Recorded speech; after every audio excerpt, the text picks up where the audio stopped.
What's under this sheet has been a long time in the making, but hopefully in today's video, we're gonna get this front diff under the car, and I don't think it's something you've seen before.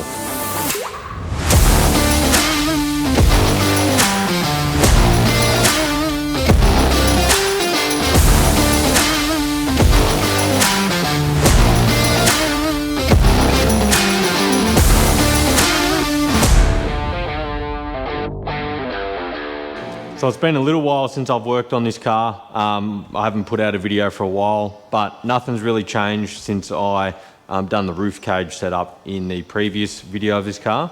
And that's because I've been trying to sort out this front diff. So the whole front diff setup has been an idea for probably over 3 or 4 years now. It's been ticking over behind the scenes for the last few months, but I'm at the stage now where I need to get the front diff under the car. And that's because I need to get the radius arms in, and then I need to sort out the Panhard, the drag link and the tie rod. And then I can go on to finish the suspension in the front as well, which is gonna be a big job in itself. So of course I will get into what diff we're putting in here and why. And I'll talk about the benefits and upgrades and all that sort of stuff. We'll get to that soon. But first job we need to tackle is to put this on the hoist, which I've already set up. And then we'll roll this front diff out. I'll run through the radius arm setup and the Panhard I'm using, and then I'll show you the diff. We'll talk about that, and then I'll get it under the car, and that's where the fun starts. So let's make a mess and get this diff out.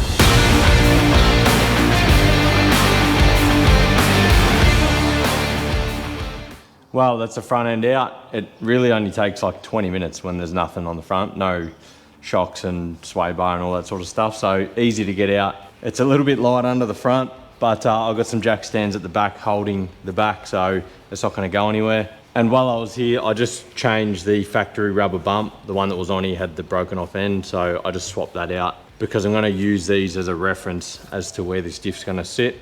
And then I'll change that up when we get into the suspension. So it's time to fit these drop boxes and radius arms in, and this is what I'm using. Keeping with the theme of the car, I've gone with the Superior Engineering, and these are just their normal hybrid arms, so no Superflex or Hyperflex stuff up the front, and then they've got the 80 series style rear bush in the back of the arm, and the drop box to suit. Now, with these, most drop boxes, you know, the arm will be at the front, but Superior's is probably the longest radius arm you can get, still using like the factory style mount. And that is good because the longer the arm between the diff and the chassis, the less angle it ends up on when the diff drops out. So if you can imagine, for instance, the arm was half as short, you know, when the diff drops all the way down, the arm's going to be on quite a steep angle, but you lengthen that as far as you can, and it doesn't need to go on such a sharp angle. So that just sort of helps keep all the geometry in check, because the steeper the arm, the more your diff's rolled forward, then your Panhard binds up, and you know, it's just makes a bit of a mess.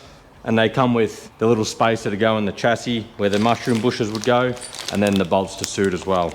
So I don't have a cross member or a gearbox in this car, obviously, so I'm just going to bolt it up by the, you know, the inside the chassis mount, and that'll be fine for now.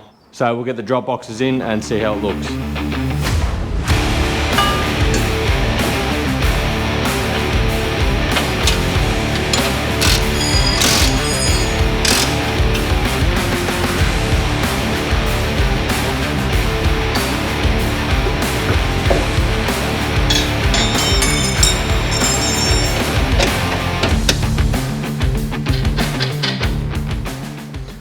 So they're roughly sitting in there and looking good. The arms are really heavy duty and absolutely nearly indestructible. I do know that now Superior make like a billet arm. They do a billet radius arm and billet control arms, but I've had all this stuff sitting around for a long time, so back then they didn't have any of that available. Potentially in the future, I might grab a set of them billet arms, but for now, these are sweet, and I know they're gonna survive all sorts of punishment. But now we're onto the good stuff. So let's go check out this diff and we'll do a bit of talking. So like I said at the start of this video, what's under this sheet has been an idea for many years now, and I'm certainly not the first one to do it. This is something they do, you know, overseas in Europe and that. But I've really only seen a handful of these, if that, in Australia. I'm sure they're out there, but I just personally haven't seen them. But this is very exciting. I actually cannot wait to make this happen. And this diff is part of the reason why I wanted to do a new car, because I wanted to test out this idea. Now, the diff isn't complete, but it's complete enough to put under the car. So this is what we're going to be running.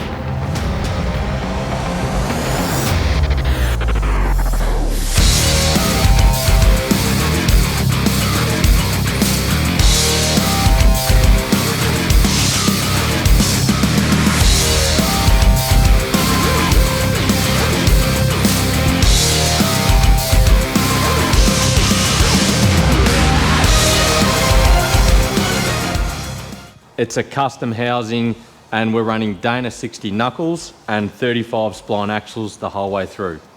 So before we start talking about this, my whole grand plan is to sell these. So I want to potentially develop it in this car, maybe put one in the race car, but we'll see. That'll come down to time. But, you know, sell these as a roll under diff, ready to go, just with no diff center. So, you know, you'll have the axles, tie rod drag link, and you know, the knuckle assembly and everything ready just to roll under your car. And then you still got your standard tail shaft that works, and you know, if you got spare diffs or whatever, it all still works. So if that does interest you, send me a message, because if there's a little bit of interest in it, it'll probably make me develop it a little bit faster and probably pull my finger out and test it sooner. It's not going to be cheap, but it's going to be a lot cheaper than doing like a Dana 60.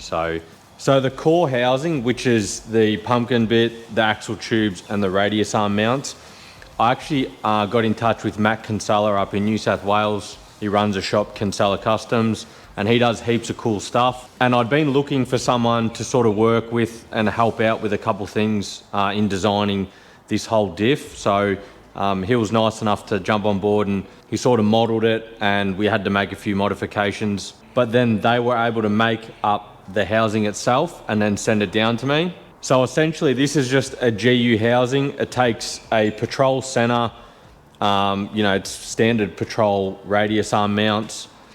And these on the end are just standard Dana 60 knuckles. They're ball joint upper and lower, and then the knuckle houses a unit bearing. So once this core housing come down, you know, I cleaned up all the inner C's and whatever, and I got my cousin to come around because he's a qualified welder, and I wanted him to show me the process on how these would get welded on properly. And essentially these inner C's are just welded on like factory. You know, that's all they are on a Dana 60. It's just an axle tube. These inner C's go on and then they're just welded around. So they're actually cast steel, not cast iron, so you can weld to them, no worries. So yeah, I made this little jig up so I could bolt the diff down, and then I could work out my angles on, you know, my caster angles on which the inner C's get welded on, so I have correct caster. These coil bases are in the factory location. It does work out to be a little bit wider than a GU diff, which I'll correct with different offset wheels, but it's nowhere near the width of a standard Dana 60. I think a Dana 60 is about 130 mil wider than a GU diff, and we're nowhere near that. And I've done a lot of research over the years and come to the conclusion that I wanted the ball joint knuckles and the unit bearings. So there's so many mixed opinions, and in the American scene, obviously, they have like Dana 60s or 44s or whatever under nearly everything. So there's a lot of American information, and you know, it seems that half the people love the ball joint unit bearing and half the people hate them. But I've opted for this in my setup because I think it will be fine. You know, like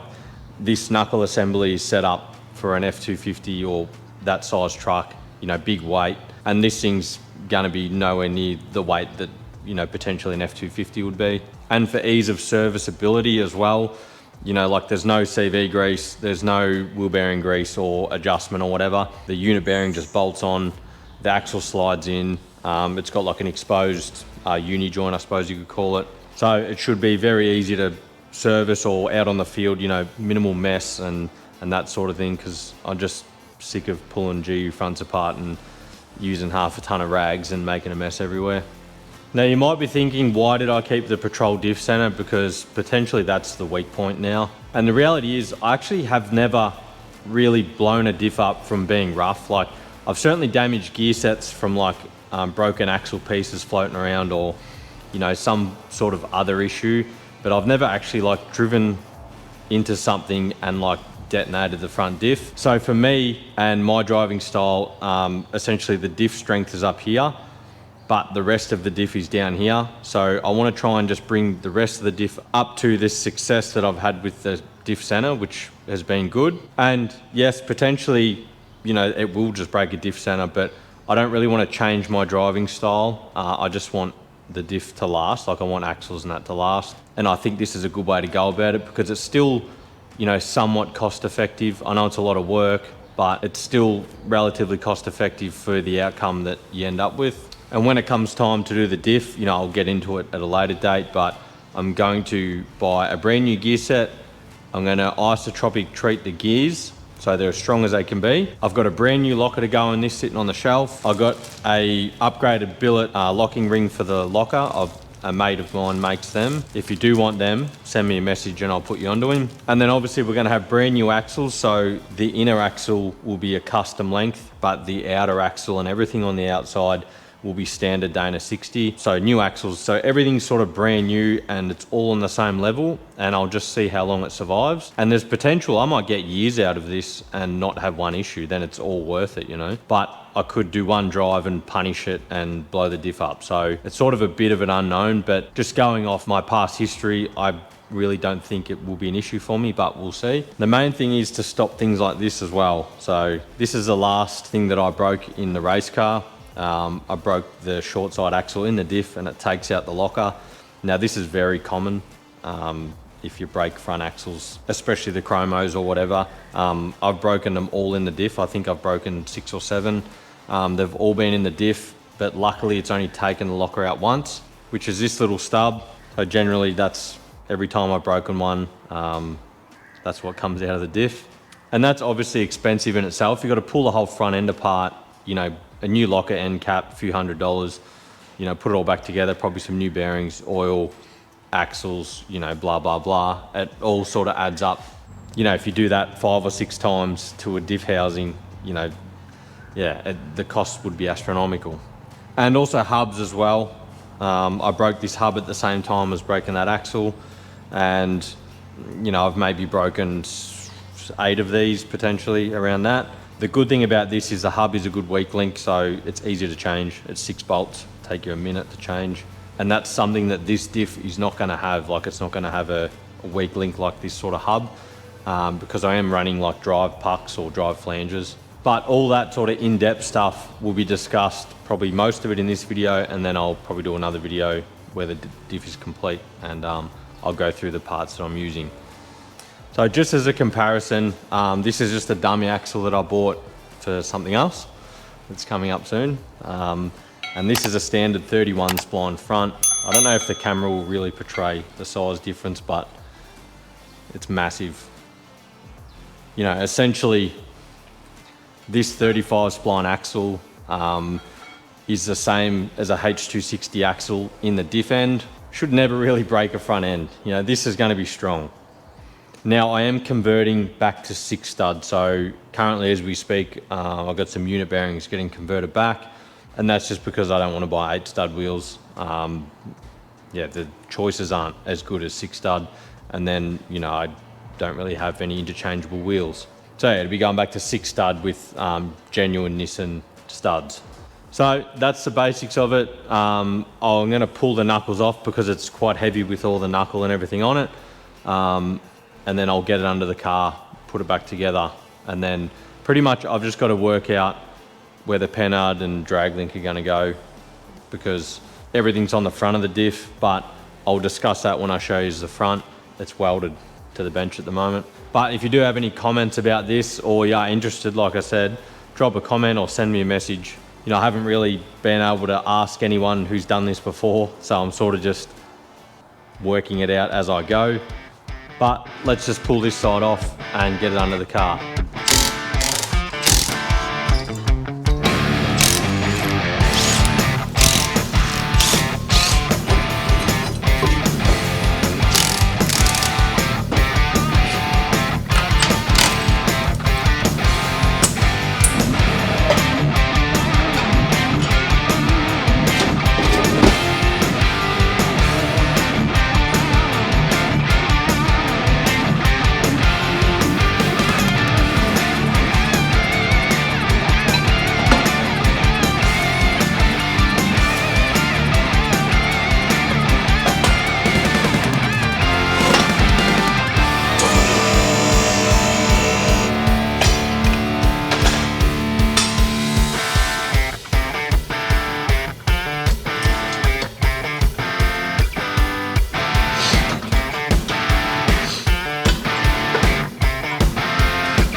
it's in. This actually makes me smile. Like, this is awesome to see, and it looks really cool. But we do have some issues, which we're all already knew that they were going to be issues, but now I can visually see the issues, and I've got some issues that one in particular I didn't really think of. Kinsella Customs has done an awesome job on the housing. Yeah, it looks tough, and it's got like a double layer skin on the pumpkin on the bottom, so it should be super strong. No need for like any big bulky external bracing. You know, it's just got this brace across the front, and yeah, it's nice and compact actually. The pumpkin where the diff sits is a little bit bigger, but it's still not enough to cause a problem. So, and truth be told, this original idea, when I thought about it, I was considering putting a H260 in the front. Looking at how this is going to work, you probably could honestly do it, but I'm not sure whether I'll go down that path, but that could be an interesting one. So pretty much, as you can see on these knuckles, from the factory, the Dana's run a tie rod on the front of the diff, and then the drag link actually comes down and joins onto the tie rod. So there's no provision for like a separate drag link, like on a Patrol or 80 series. You know, it just has two parts of the knuckle that pick up a tie rod, and that's it. And that's why hydro steering with these diffs are so popular. Like, it's very easy to put a hydro steer on this, you know, mount the ram in the middle and have your tie rods come out and join on. But I'm not going down that path. So pretty much the idea is I'll run a tie rod across, and then I'll stack the drag link on top of this passenger one, like with some spacers, and I'll make up like a big double shear, high steer looking bracket thing. I don't really know yet, but I've got a few photos that I've seen and a few ideas. But the drag link should work out just fine. Like, I don't really see any issue with the drag link. I was concerned of chassis clearance, but I don't think that's going to be a problem. I can see the Panhard's actually going to work. That was another issue that I thought I was going to run into. But the biggest issue is, and something I really didn't account for, is the tie rod fouling on the Panhard mount on the chassis. I actually wanted to lift the tie rod up a little bit because it sort of runs center line of the axle tube, and it would have been nice to bring it up a little bit, but that's not going to happen. So it's literally going to sit hard on the knuckle. And I was sort of hoping to run like the factory bump height or 15mm spacer, and that's it. But this has got a 30mm spacer in it, and it's looking like that's probably what it's going to have, maybe even 40, which is a bit disappointing, and that's limited by this Panhard to tie rod clearance. A little bit disappointing because this opens up a whole nother world of problems with what I've done up the back end. So the idea was to have the car at the same height, front and rear, on the bump stops, which meant I could lift the car an equal amount and have equal up and down travel front and rear. And that may have been the case with this 30mm spacer.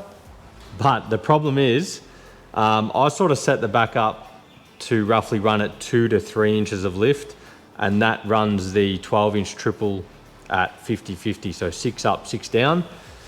Now, by spacing this front bump stop 30mm, I know that that just gives me about 5.5, maybe 6 inches of up travel on a 4-inch lift. So I know that because that's what I did on my wagon. It's spaced 30mm, and that's how I set my wagon up, and that's got 4-inch springs in it. So going off this rough calculation, you know, if I run a 2-inch spring, I'm going to lose 2 inches of up travel in the front, and that's not what I want, because that brings it back to 100mm roughly. You know, I'm sort of hoping the same as the rear. I'm aiming for about 150 to 175 up travel, which is your sort of 6-7 inch of up, and then that gives me 5 to 6 down travel. And then that would mean in the rear, I would lose my down travel, but I would gain up travel. So I'd be sitting at like 200 to 215 up travel, which would be awesome, but then I lose my down travel. So I don't really know where I'm going to go from here. I'm just going to set the front up and work it how it works, work out the spring height, and then I'll go back to the rear and sort that out. But it shouldn't be too hard to fix. All right, well, I've just spent probably the best part of 5 hours doing measuring and mocking stuff up and playing around. And I've sort of come to a conclusion. It looks like everything is going to work. So I've just mocked up roughly how it's going to look on the passenger side knuckle. And there's plenty of clearance around everything on this side, roughly where the Panhard's got to sit. Like, there's plenty of room for that. I've roughly worked out the bump spacings, and it'll be essentially like a 20mm spacer, and it should work with the back bypass kit, so I shouldn't have to change anything. you know, I set the car level on the hoist and I've set it up on jack stands. So they both hit the bump stop at the same time. And then when I lift the car on the hoist to drop the diffs out, they both end up with the same amount of up travel at the same height. So everything sort of all works for now.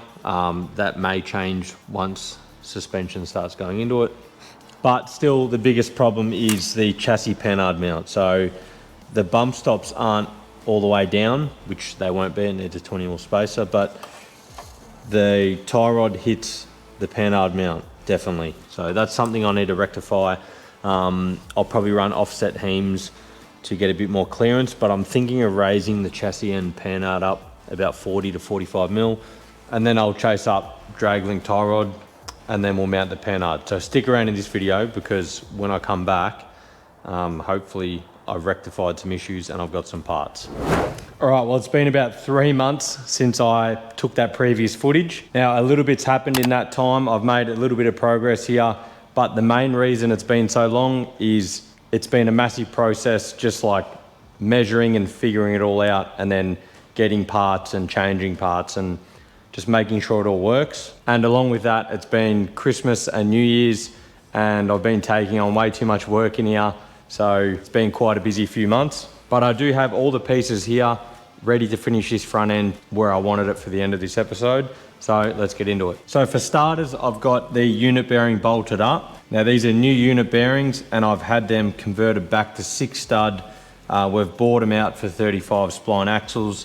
We've taken down the OD here to suit the center bore of the Nissan rim. So other than putting the rest of the studs in, the unit bearings are all done and ready to go. The tie rod's been made up, and that come from Stavweld Engineering. He's in Melbourne. He does like most of the Melbourne people's aluminium link arms and all that sort of stuff. Now we're using offset heams for the tie rod because on full lock right hand down, the tie rod fouled on the diff pumpkin on the housing. So we use the offset heams to bring it out a little bit, and now there's plenty of clearance. I think there's 15mm clearance. And I've got a few extra straight heams just so I can dummy up the drag link. I've just done that out of a bit of tube. I won't know the final measurement for the drag link until I can get the cart ride height and sitting where it's going to sit, so that'll be later on down the track. I'll just measure up the drag link and hit up Stavweld, and he will be able to make one up for me. Now this side's going to be a triple shear setup, so I've got a spacer on the top and I've got it a bit of 10mm in the middle here to simulate the triple shear. So I'm going to have an arm essentially come off and welded back to the knuckle in between the tie rod and drag link, and then I'll have another arm off the top of the drag link back to the knuckle as well, and then I'll plate that in so it'll be nice and strong. I drilled and tapped out the knuckles so we can run the bolt all the way through, and it's actually threaded into the knuckle to remove any free play or anything, and then I'll run the nylock nut on the bottom as a bit of a safety thing. My very first idea, I was hoping to run the Ford taper in the knuckles and then make up a separate mount and run the Nissan tapered rod ends in the drag link, so steering box and diff end, but that just wasn't really possible. And then the reason I've double stacked it like this is because I didn't want to mess with the Ackerman. Perfect Ackerman is measured from your ball joint, kingpin or whatever, through the Ackerman arm on the back of the knuckle. And if you draw a line from either side of the diff on the angle, the points are supposed to meet in the center of the rear diff, and that is supposed to give you perfect Ackerman. The standard Ackerman in this scenario, even though the wheelbase is shorter than an F250, is still fine. It just means, like, I think the inside wheel is about 2 degrees sharper than the outside wheel, which is roughly where a GU is anyway. I haven't confirmed their measurements, but it's around that. Now on the driver's side here, this will just be a double shear. So I've got this spacer that'll get welded into the arm. But yeah, it'll just be one arm with an infill welded onto that. So for the steering box, I've put a GU steering box on, and I've drilled and tapped the pitman arm so I can take the heam joint up this end as well. Now ideally I would have run a Nissan taper up this end, but I wanted to lift the drag link up so it can come closer to when I lift the Panhard up. I didn't want to separate them too far. So I've managed to raise this around 30mm, 25 to 30mm. So when I raise this Panhard, it's going to be 50mm. You know, there's only 20mm of separation from what would be the factory separation between them. But this will also be a double shear setup, so I'll have an arm coming off the top and I'll have an infill as well. It should make it nice and strong. So with all that being said, it's now time to actually do something. And that is, we're going to lift this Panhard up because, like I said, it fouls on the tie rod. So by moving this up 50 mil, I only need to space the bum stop 20 mil from factory. So at ride height, we should have very similar travel front and rear. So I'm going to pull this steering box back off. We're going to cut the bracket off, square it up, drill some new holes and get it bolted in. So let's do it.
So I did test this at full bump, so I just crashed the tie rod into the Panhard mount just to see what it would look like, and it gets me close enough. You know, I didn't want to move the Panhard up anymore, so it's just going to be is what it is.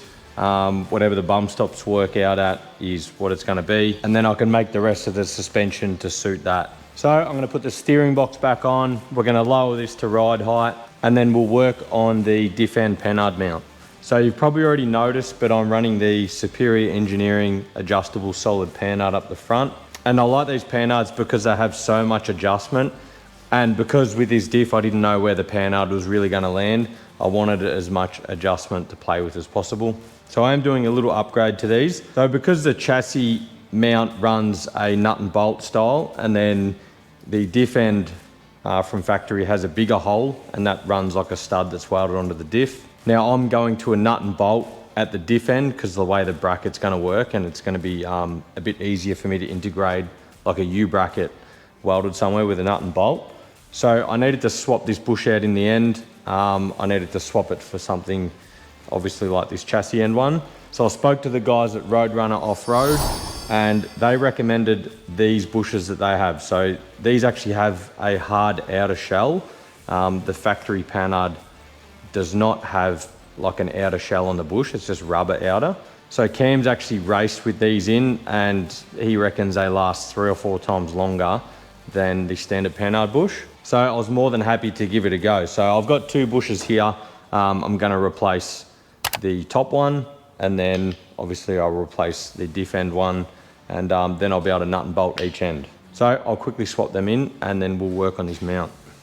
So when you're mounting the Panhard, what you have to keep in mind, in most cases, you have to match the angle of the Panhard to the drag link. If you separate them too far, you'll introduce bump steer, and that's because the drag link in the Panhard will operate on a different arc.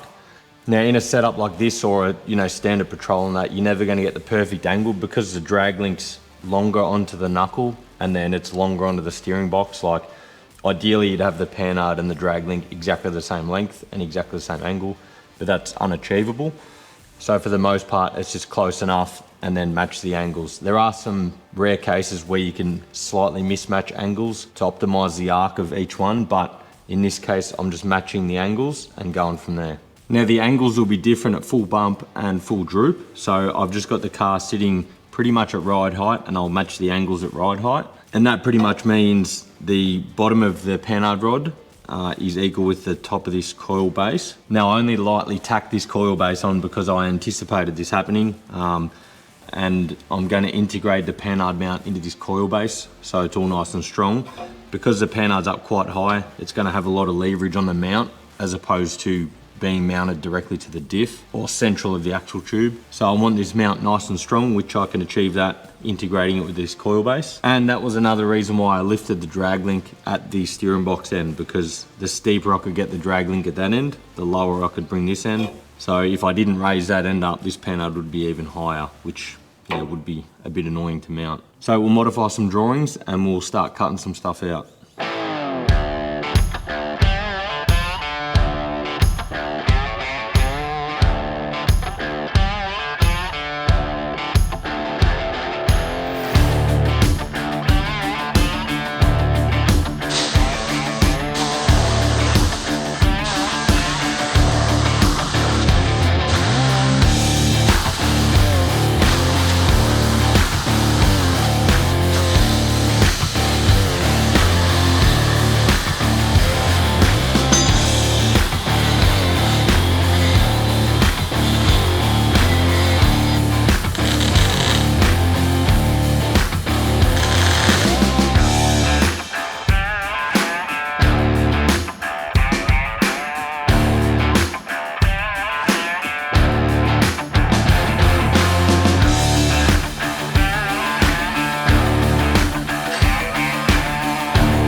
Well, that's pretty much it. This whole front end steering and Panhard geometry is all mocked up. Now I haven't, and I'm not going to weld all this out for a little while. I'm gonna weld it all out on the jig on the bench, and then I want to follow correct procedures, so preheating and post-heating and all the good stuff like that, so it's all nice and strong. And what I'll probably do with this triple shear and the double on the driver's side is I'll probably put a little infill piece between the bits of plate that joins it back to the knuckle as well, so it's not just like the arm that's just welded at the end, so that'll be nice and strong. And the Panhard mount as well will get boxed in underneath and welded out, so that will also be nice and strong. At a later date, I'll also sort out the pitman arm double shear, but that's not really a big issue right now. Yeah, I just wanted to check clearance and everything on the diff, and that all works really good. So I really hope you enjoyed this episode. It was quite challenging just to sort of work all this out, but now that it's worked out, I'm good to go. I kind of wish it didn't take so long. Like, this whole episode's probably 4 months in the making, but that's what you get when you're not just bolting stuff onto the car. To work all this out is a big process. So let me know in the comments what you think about this whole front end setup. If you are interested in it, then send me a message on Instagram. If you enjoyed the video, give it a like while you're there and share it around with your mates. And stay tuned, because in the next episode, we're going to tackle the suspension setup, and that's something I'm equally excited for. Hopefully it's only a couple weeks after the video, so stay tuned and I'll see you then.